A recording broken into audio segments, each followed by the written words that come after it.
My name is Ozlem Ezer, and I'm originally from Turkey, Istanbul, and I am currently a visiting scholar at UCR, affiliated with Religious Studies Department. My first impression after I walked in, especially this particular exhibition, was more home-like, actually, and also I was struck by the rich diversity of the artists' the works.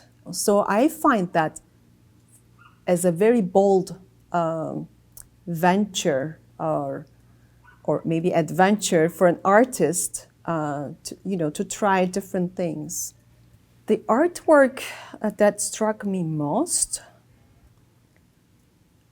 is the Hagia Sophia with Gilly, the famous cat. Although I don't use social media, the cat is indeed quite famous.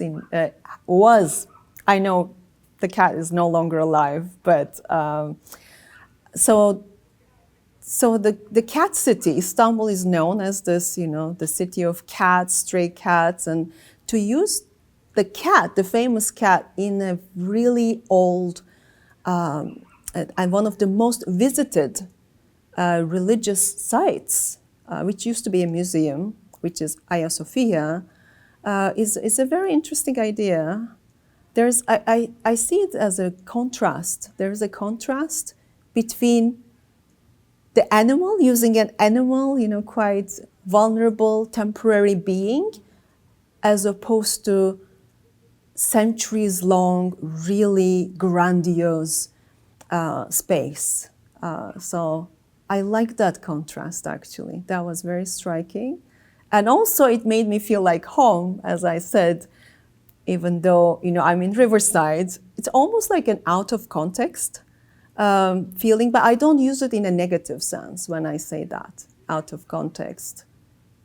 It's almost switching realities. I think the audience, regardless of if they have ever been there or not, they could sense the strength, the endurance of the structure. That's Hagia Sophia, which is quite impressive.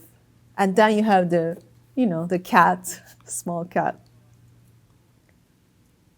The changes I see, or I try to see in the image versus what it is like. And it's a place that I've been to many times, actually, since I was a child. It's almost unsettling because I can tell that there's something different, majorly, like there is some change, distortion. It's almost like the space is narrowed for maybe a different experience. I wonder why she did that, actually. Is it because she's acknowledging the impossibility of actually capturing the real structure, the real space in an artwork? Or is it, something else, maybe just because it's when you are in a museum, it's a very limited space, and you are, whether you like it or not, there's some kind of a reduction. And I'm sure she is very aware of that. So it's curious.